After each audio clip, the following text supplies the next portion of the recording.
आज एक खबर चर्चा का विषय बनी हुई है कि एक फौज का अफसर पकड़ा गया सीबीआई के द्वारा। सीबीआई ने रिश्वत लेते हुए उसको रंगे हाथ पकड़ा है, जिसकी डिटेल मैं वीडियो में बताता हूं कि कैसे वो सीबीआई की। एक चीज कहना चाहता हूं कि ऐसा सेना या किसी भी फोर्स के अंदर बैठे अधिकारी बहुत सी चीजों को डकार रहे हैं। वो चाहे रेजिमेंट फंड का गबन हो, जवानों के लिए आने वाला घटिया राशन जिसके एवज में पैसा सप्लायर से लेना और सेना की चीजों को बिक्री करना, ऐसे बहुत सी चीजें सेना, चाहे वो पैरामिलिट्री फोर्स का हो चाहे पुलिस फोर्स का हो, सब बोलते हैं ना 100 में से 80 बेईमान फिर भी मेरा देश महान। लेकिन जब तक ये अंदर रहते हैं वहां अंदरूनी टेलीफोन कनेक्शन हो जाता है। अगर कोई शिकायत करता है तो शिकायत को ही दबा दी जाती है। जवान साथियों को भी कहना चाहता हूं कि वीडियो की हेडिंग देखी, अफसर पकड़ा गया और आपने दनादन बस गालियां देना शुरू कर दी फौज के अफसरों को, तो उससे क्या सब लोग सुधर जाएंगे? क्या सिर्फ फौज के अफसर के अलावा बाकी सब ईमानदार हैं क्या? गाली देने से पहले वीडियो को पूरा देखें कि वीडियो बनाने का मकसद क्या है। हमारा मकसद ये नहीं कि हम फौज के अफसरों को बदनाम करें। मेरे पास ऐसे एक दो केस आए हुए हैं, मैं आपको आज बताता हूं, जिसमें जवानों ने बताया कि सर ये क्या क्या खा रहे हैं, बाई ऑर्डर ये खरीद लो वो खरीद लो, उसके नाम पर पैसा खाया जा रहा है। ऐसे बहुत चीज हैं। हालांकि मैंने कभी इस चैनल के जरिए, मेरे पास एक और अभी केस आया हुआ है, उसमें भी एक सीओ साहब ने के ऊपर पहले एक ने लगाया था, उसको दबा दिया गया, लेकिन फिर उसने मेरे को बताया, मैंने कहानी बताई कि गवाह तैयार कर, वीडियो बना, और सारी चीज जब हमारे पास आई और अब सीओ साहब का जब डंडा गया ना, अब पैर पकड़ रहे हैं, तो मैं वो सारी कहानी आज इस वीडियो में बताता हूँ। अगर उस मकसद के ऊपर आप चलना चाहते हो तो वीडियो को पूरा देखा करो। अगर आप चाहते हो कि ये चीजें ठीक हो, मेरा मकसद सिर्फ और सिर्फ मैंने वीडियो के अंदर बताया है, और फिर बता दूं कि मेरा मकसद है कि चाहे ये साला देश को लूट रहे हैं, खा रहे हैं, तो जो ऊपर बैठा वाला है वो इंसाफ करेगा। अपने आप फंसेंगे जैसे ये फंसा है। हमारा मकसद है कि ये खा पीने के बाद में भी जवान की छुट्टी पर रोक, क्योंकि 10-10 इनको सहायक चाहिए, बूट पुलिस वाले चाहिए, कुत्ता घुमाने के लिए चाहिए, बच्चों मैडम साहब के कच्चे तक धोने के लिए चाहिए। तो मैं तो ज्यादा, मेरा मकसद सिर्फ ये रहता है कि जवान के वेलफेयर पे जो डाका डाल रहे हैं उन चीजों को उजागर करें। रात बाद पार्टियां चल रही है, आज मैडम की पार्टी, आज बच्चे की पार्टी, करो ना सिविल वेटर हायर, रात भर जवान वहां वेटर खड़े हो रहे हैं, फिर दिन रात ड्यूटी। मतलब जो नियम है कि जवान को कम से कम 2 दिन सोने का मौका मिलना चाहिए ताकि वो अच्छी ड्यूटी करे, लेकिन रोज ड्यूटी पे ड्यूटी। यहां तक कि लोग फील्ड में राष्ट्रीय राइफल काट रहे हैं, फील्ड में यूनिट पड़ी है, लेकिन उसके भी 10-20 जवान बाहर सहायक ढूंढ रहे हैं, हवलदार तक स्टैंडिंग ड्यूटी दे रहा है। इसकी वजह क्या है? नफरी कहां है? अगर कम है तो क्यों नहीं सरकार को कहते? उल्टा इन्होंने तो जो अग्निपथ योजना स्वीकार कर ली।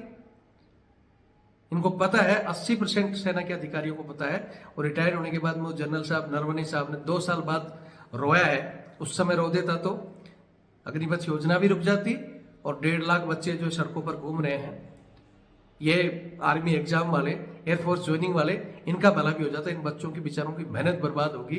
हालांकि मैं उसके लिए सुप्रीम कोर्ट, हाई कोर्ट, सब जगह गया, एक्स सर्विसमैनों को भी कहा कि भाई आ जाओ आंदोलन में।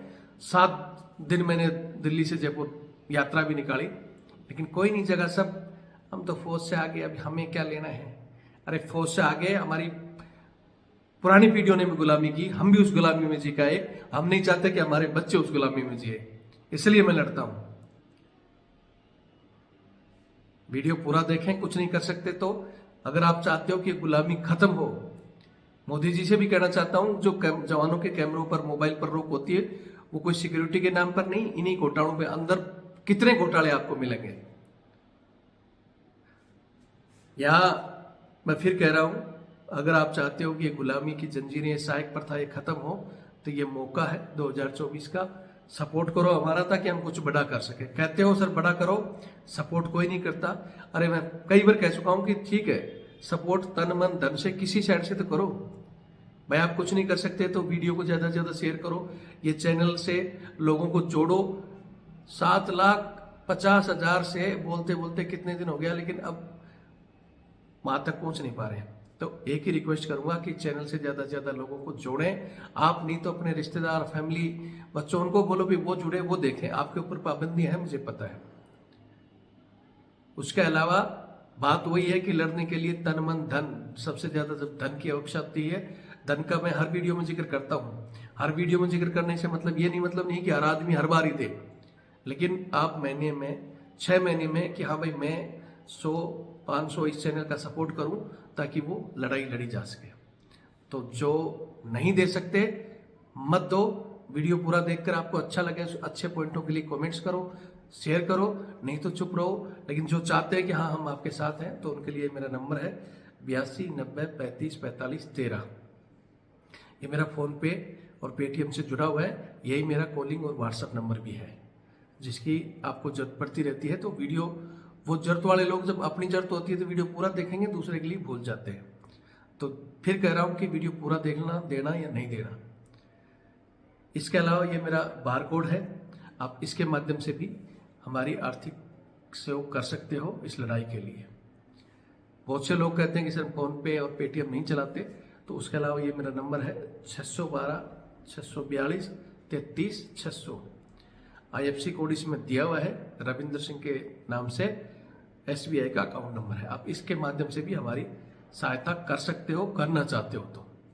आपके ऊपर दबाव है, आपके फ़ोन भी चेक होते हैं, तो वो आप फ़ोन करके अपने दूसरे किसी के थ्रू भी दिलवा सकते हो, कैसे भी, अगर आपकी इच्छा हो तो। नहीं है तो मैं फिर कहता हूँ हाथ जोड़ के कि कम से कम वीडियो देखकर शेयर कर दो, चैनल से जोड़ दो, ये तो काम करो, बाकी हम कर। जय हिंद, जय भारत, वंदे मातरम। मैं रविंद्र फौजी।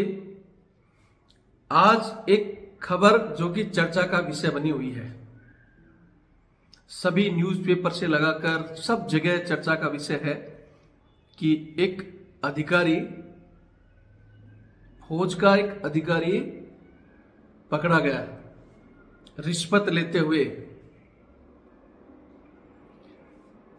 यहां ये मामला है यूपी का, जहां ECSH के एक OC, जो पैनल हॉस्पिटल होती हैं जहां से हमारे भूतपूर्व सैनिक इलाज कराने के लिए जाते हैं, और आपने देखा होगा जो वहां अधिकारीगण बैठते हैं कि भाई उस हॉस्पिटल में चले जाओ, वो चले जाओ, जो पैनल से जुड़ी हुई होती हैं, तो पैनल से जोड़ने के नाम पर रिश्वत ले रहे थे, और उस रिश्वत में CBI ने उनको ट्रैप कर दिया रंगे हाथों। ये आप लोगों को सब न्यूज में आपने देख भी लिया होगा, पढ़ भी लिया होगा। मेरा इस खबर का यहां बताने का मकसद सिर्फ एक ही है कि पहली बात तो ये हिंदुस्तान में बोलते हैं ना कि 100 में से 80 बेईमान, फिर भी मेरा देश महान। नेता से लगाकर चाहे वो अधिकारी किसी भी डिपार्टमेंट का हो, 80% करप्शन में लिप्त हैं, लेकिन जो पकड़ा गया जो चोर, नहीं पकड़ा गया जो साहूकार। मेरे पास ऐसे बहुत से मामले सेना के अंदर के मेरे पास बताते हैं जवान।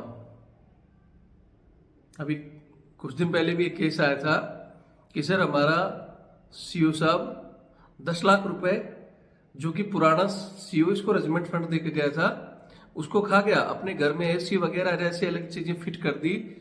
उसकी शिकायत बाकायदा की, एक बंदे ने, एक कलरक ने शिकायत कर दी। तो शिकायत के बाद क्या हुआ, कोर्ट ऑफ इंक्वायरी बैठी, उल्टा उसी बंदे को कर्नल ने अपनी पावर इस्तेमाल करके RTO कर दिया, और रिकॉर्ड ने एक्सेप्ट कर लिया। बोले जी क्यों RTO कर रहे हो? बोले ये यहाँ काम नहीं करने लायक है, आते इसने ऐसे ये हो गया, ये हो गया, मेरा काम ठप हो गया, उसका RTO कर दिया। बंदे ने मेरे को बताया कि सर मैंने ऐसे आवाज उठाई थी, मेरा RTO हो गया। तो अंदर क्या है, अंदर रहकर इनकी हालत यह है कि अंदर यहाँ टेलीफोन कनेक्शन हो जाता है, और गाज जवान पे गिरती है। बहुत कम ऐसा अधिकारी होगा जो उस बात को सीरियस लेगा।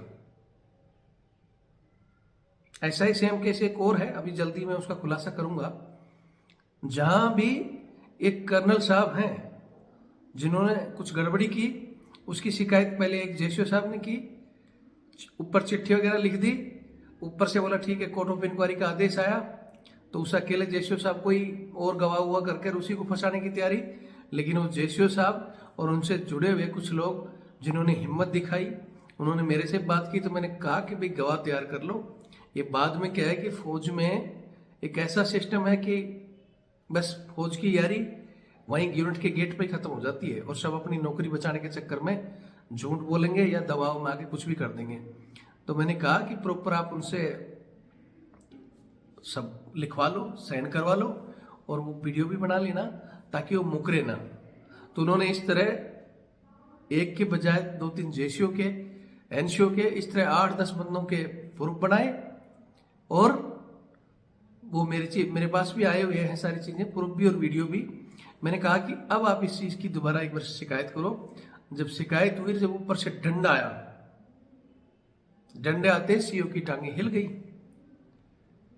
अब जब टांगे हिली तो जो धमकियां दे रहा था कि तेरे को घर भी जुआ दूंगा, ये करवा दूंगा, जब उसकी खुद की नौबत आई, क्योंकि ये नहीं है 100 में से 80 बेईमान फिर भी मेरा देश महान, जो 20% ईमानदार हैं वो 20% ही इस देश को चला रहे हैं और उसी पर बोलते हैं ना कि ये दुनिया टिकी हुई है उस ईमानदारी पर ही।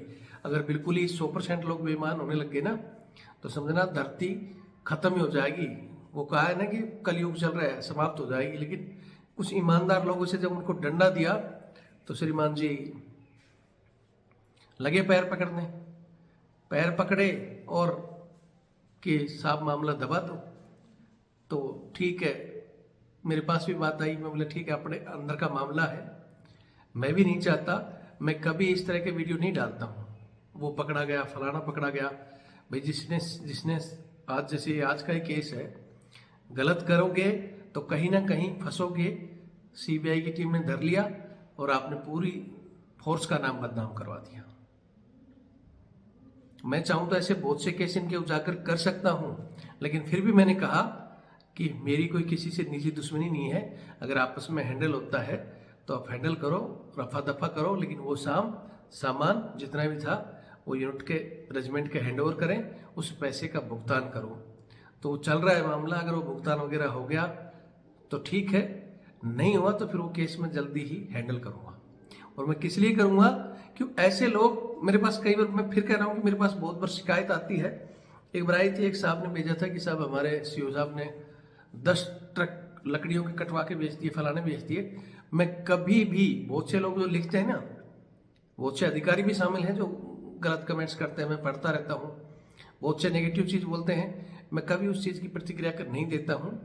और ना मैं कभी भी ऐसे केस पर इसलिए ध्यान नहीं देता कि मुझे जो बोले करेगा ना वो ऊपर कोई नहीं तो कम से कम ऊपर बैठा है, वो अपना आप ही फंसाएगा, तो अपना आप भुगतेगा।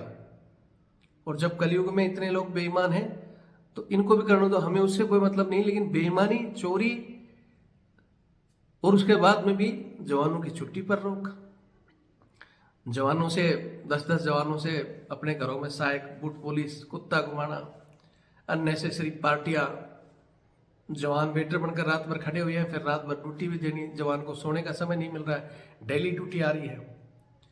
तो हम तो जवान के वेलफेयर पे जो डाका मार रहा है ना, उसको इस चैनल के जरिए उजागर करते हैं। तुम खाओ पियो, लेकिन इन जवानों का मत खाओ और ना इन जवानों का जो वेलफेयर है वो खत्म करो। ये अग्निपथ योजना तुमने स्वीकार कर ली, तुम्हें सेना में 80% से ज्यादा अफसर इस योजना के खिलाफ थे, जो कि जनरल साहब ने बाहर जाने के बाद बता भी दिया, लेकिन स्वीकार कर ली। क्यों? बस रैंक चाहिए, पैसा चाहिए। खैर ऐसी बहुत सी चीजें हैं।